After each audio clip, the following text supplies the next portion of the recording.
सभी प्यार से बोलेंगे एक बार, राधे राधे। पितामह भीष्म कह रहे हैं तेरे पति ने मेरी ये गति करा दी, मेरा ज्ञान जागृत हो गया। यहां पर एक बात तो सच है कि कभी भी जिसने चोरी से धन कमाया हो उसका धन मत खाओ, उसका अन्न मत खाओ। अगर आप खाएंगे तो आपकी बुद्धि मलिन, आपका विचार मलिन हो जाएगा, 100% होगा, कोई रोक नहीं सकता। जैसा पियोगे पानी वैसी बोलोगे, और जैसा खाओ अन्न। पितामह भीष्म बोल रहे मेरा नहीं कसूर भाई, मुझे दोष मत देना। बड़े बड़े राजाओं के लोग बच्चे क्लब में क्यों पाए जाते हैं? डिस्को थे, क्या बोल रहे हैं? डिस्को थे, हाँ, बड़े बड़े 5 स्टार होटल, बड़े डिस्को में क्यों? क्योंकि जो धन आया है उसकी दिशा ठीक नहीं है, तो गलत जगह पे जाएगा, है ना। तो इसलिए सही दिशा के लिए सत्संग जरूरी है, बहुत ज्यादा जरूरी है। जब दिशा अच्छी होगी तो विचार अच्छे होंगे। कुंती के पास कृष्ण गए पितामह भीष्म की मुक्ति करने के बाद, और कहने लगे बुआ कुछ मांग लो। बुआ कहती है कुंती, हे कृष्ण अगर देना है तो दुख दे दो। सुनना भैया, दुनिया में सुख मांगने वालों की कमी नहीं है, लेकिन दुख मांगने वाली अकेली कुंती है। बुआ क्यों, किस लिए दुख चाहिए? कृष्ण इसलिए चाहिए क्योंकि जब तक जीवन में दुख रहता है ना, तब तक तेरी याद बनी रहती है, तब तक तेरा साथ बना रहता है। और जैसे जीवन में सुख आता है ना, जीव तुरंत आपको भूलता है, सबसे पहला काम वो आपको भूल जाता है। जितने भी बड़े बिजनेसमैन या बहुत बड़े लोग, बहुत व्यस्त रहने वाले लोग कहते I have no time for God, I am busy, I don't have time, but he is not remember. ये टाइम दिया किसने तुझे? ये वक्त दिया किसने? और ये कभी मत भूलना, जो तुझे वक्त दे सकता है, जो तुझे व्यस्त कर सकता है, वो तुझे फ्री भी कर सकता है, नहीं कर सकता। मैं धमका नहीं रहा हूं, समझा रहा हूं। मेरे हाथ में थोड़ी है जो मैं भगवान से कह दूंगा भगवान जी तुम इसे फ्री कर दो ना। मेरी सुन लेगा क्या? मेरी क्यों सुनेगा भाई? वो सुनेगा, आपकी सुनेगा। आप ईमानदारी मन से दिल से तुम सुनाओ। अब मैं कोई चौथी पांचवी शक्ति थोड़ी आ गई मुंह पे जो मैं तुम्हें वो कह दूंगा और भगवान मान जाए। वो मुंह पे मेरी ना मानना बिल्कुल ले, जो मानेगा वो तुम्हारी पुकार से मानेगा। तुम में अगर ईमानदारी है, सच्चाई है, तो भगवान तुम्हारी सुनेगा। मेरी सुनेगा तो मेरे काम के लिए, तेरी सुनेगा तो तेरे काम के लिए। समझ गए? इसका मतलब हम संतों के पास नहीं जाएं? बोले बिल्कुल जाओ। नहीं जाओगे तो सत्कर्म बनेंगे कैसे? नहीं जाओगे तो भगवान के नजदीक कैसे? सीढ़ी है ना, जब छत पे जाना होता है तो क्या करना होता है? सीढ़ियां चढ़ के जाना होता है या लिफ्ट में जाना होता है। और जब तक लिफ्ट में नहीं जाओगे तो भगवान तुम्हें लिफ्ट कैसे कराएगा? ऊपर छत पे कैसे पहुंचोगे? ऊपर पहुंचना है तो संत सीढ़ी है, सत्संग सीढ़ी है, गुरु सीढ़ी है, मंदिर सीढ़ी है। भगवान को पाना है तो ये सब सीढ़ियां हैं, और इन सीढ़ियों से जब तक आप नहीं जाओगे डायरेक्ट छत पे नहीं पहुंच सकते, डायरेक्ट भगवान से नहीं मिल सकते। बोलो राधे राधे। और ये अधिकांश होता है, सुख में व्यक्ति भगवान को भूलता ही है। सुख में याद रहते रिश्तेदार, आओ जी पार्टी है। अब तो कोलकाता में, मुंबई में, दिल्ली में एक फैशन चला है कि जिन पे ज़्यादा पैसा होता है वो अपने बच्चों की शादी विदेश में जाके करते हैं। कोई पानी के जहाज में, कोई हवा के जहाज में। काल दिन क्रैश है गोना, ध्यान रखिए। अब प्लेन में तू शादी कर रहा और माँ आंधी आ गई तो भाई आप सोचो, प्लेन में शादी करने गए और वहां आंधी आ गई, फिर दुल्हन तो गई आंधी में, दूल्हा भी गयो। मैं तो कह रहा हूं दूल्हा दुल्हन बच जाए, भगवान कराए बूढ़ो जाए जाके प्लान हथकाईजे। जाने प्लान बनाई काई कि ऊपर करेंगे आकाश में, न बेचारे धरती नसीब भई न आकाश, तेने आसमान में बाके फेरा डरवा दिए। अरे राम राम राम, कौन सी जगह पे तुम्हें जमराज कह रहे हो आजा तू ऐसी जगह लटकाऊंगो? लोहे का खंबा है, नीचे से आग लग रही है और नीचे भी आग लग रही है, लोहे का खंबा भी गर्म है, तुझे बीच में लटकाऊंगा जैसे तूने अपने बच्चों की शादी बीच में करी। आजा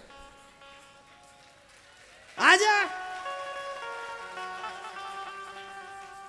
सुख के समय तुझे पार्टियां याद आती हैं और दुख में भगवान। क्यों?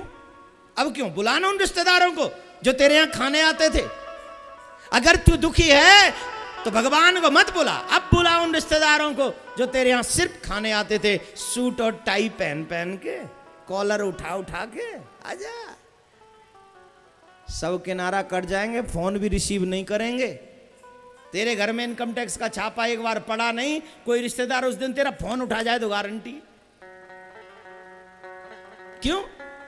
बोले तो सब शौक के आनंद के समय आते हैं भैया, बुरे वक्त में कोई नहीं आता, और बुरे वक्त में तो सिर्फ मेरा गोविंद आता है, और ऐसे गोविंद को भूल जाना ही सबसे बड़ी मूर्खता है। सबसे बड़ी मूर्खता है, सबसे बड़ी। इसलिए मैं तो एक ही बात कहूंगा, जब भी जीवन में तुम्हें बहुत अच्छा समय मिले ना, झट से एक ऐसा आयोजन कर डालो, ऐसा मुझे ही बुलाना। सच्ची अच्छा कौन है? आनंद आईवे करीब महाराज, फुल आनंद आईवे करीब। नहीं, मुझे मत बुलाओ, जिसको चाहे बुलाओ, लेकिन तेरे जीवन में जब अच्छा समय हो तो हर साल एक ऐसा आयोजन कराता जा और मेरे ठाकुर से नेह लगाता जा और कह दे मेरे प्यारे सब तेरी वजह से है, दुनिया वाले तो साइड के अपना आते चले जाते बेकार। कुंती कहती है दुख दे दो। क्यों? दुख में तेरी याद बनी रहती है, दुख में तू बना रहता है। दुख में दुख दे दे, सुख नहीं चाहिए, क्योंकि सुख आने पर अभिमान आ जाता है। मेरे प्रभु कहते भुआ तुझे कभी मेरी ये जो सुख दे रहा हूं अभिमान नहीं होगा। इतना कहकर कृष्ण जब जाने लगे, उत्तराई, उत्तरा के गर्भ की रक्षा की और भगवान चले गए द्वारिका। फिर कुछ समय बाद भगवान ने अपने लीला को विश्राम दिया। बोलो राधे राधे। और भगवान जब अपनी लीला को विश्राम देकर गए तो पांडवों ने भी अपने भगवान का अनुकरण करते हुए पृथ्वी को छोड़ दिया, परीक्षित को राजा बना दिया। एक समय की बात है, ये जो धर्मपरायण राजा थे, परीक्षित बड़े धर्मपरायण थे, बहुत ज़्यादा धर्म को मानने वाले, अपने दादाजी के पद चिन्हों पर चलने वाले थे। एक दिन कहीं से आ रहे थे तो उन्होंने एक दृश्य देखा, एक गाय और एक बैल बड़े दुखी हैं। उन्हें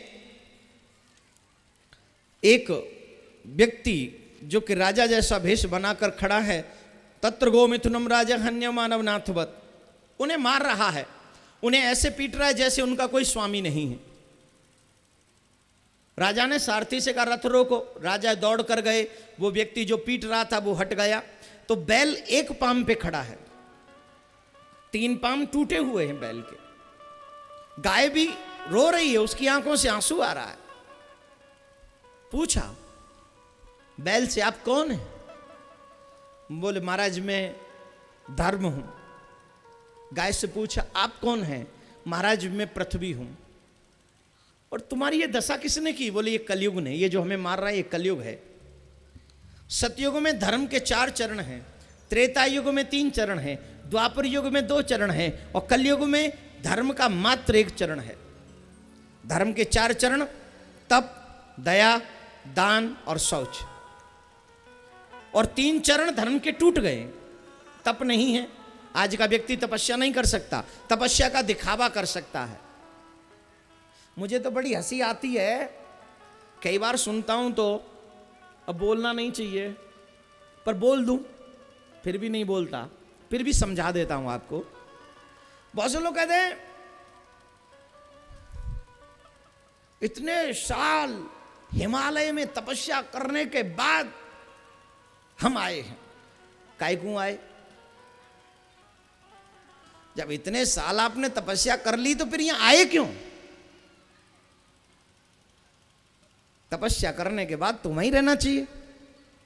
तपस्या के बाद भगवत प्राप्ति होगी, भगवत प्राप्ति के बाद कल्याण हो गया, बस। दिखावा नहीं होना चाहिए, और कलयुग में धर्म का दिखावा बहुत है। दिखावा बिल्कुल भी नहीं होना चाहिए। धर्म वो है जो आत्मा को सुख देने के लिए किया जाए, वो नहीं है जो दिखावे के साथ के। अब बहुत से लोग बहुत मैं दिन में इतनी माला करता हूं, मुझको इतने शास्त्रों का ज्ञान है, मुझे इतने पुराणों का ज्ञान है, मैंने इतनी कथाएं कर डाली, मैं इतनी और कर दूंगा, मैंने ये कर दिया। मैं अरे ओ माटी के पुतला, तेरी औकात का है जो तू कछु करेगो? या दुनिया में जो कछु करे वो भगवान करे, बाकी का ऊपर कछु ना हो। एक माला तू करता है तो भगवान की कृपा है, इसका ढिढोरा पीटने की जरूरत क्या है? यहां जितने भी लोग बैठे हैं, अर्जुन जी आप भी ध्यान से सुन लें और सभी सुन ले, आप कोई भी अच्छा काम करें और आस्था पे जो सुन रहे हैं, अगर आपको भगवान से थोड़ा भी प्यार है तो मेरी बात को मानना, नहीं है तो वही करना जो तुम करते आए हो। जो भी अच्छा काम करो उसका ढिढोरा मत पीटो। हाँ, अगर हिम्मत है ना तो जो बुरा काम करो उसका ढिढोरा पीटो। तुम भांग खाते हो बताओ दुनिया को, तुम मदिरा पीते हो बताओ दुनिया को, कितनी बार चोरी की है बताओ दुनिया को, कितनी बार दूसरों के धन का हरण किया बताओ दुनिया को। नहीं बता पाओगे ना? अगर हिम्मत है तो ये करके देखो। और जब ये नहीं बता सकते तो कम से कम अच्छे काम जो गलती से 2-4 बार हो जाते हैं उन्हें बताकर उनका प्रभाव क्यों कम पड़े। जब आप अच्छा काम बोल देते हो तो उसका असर कम होता है, जितना होना चाहिए उतना नहीं मिलेगा आपको। अच्छाई को बचा के रखो। सोने को सबके सामने नहीं रखते, हम रखते हैं। पैसे को छिपा के रखते, स्त्री को पर्दे में रखते। आजकल की बात नहीं कर रहा हूं, आजकल तो माफ करना, आजकल तो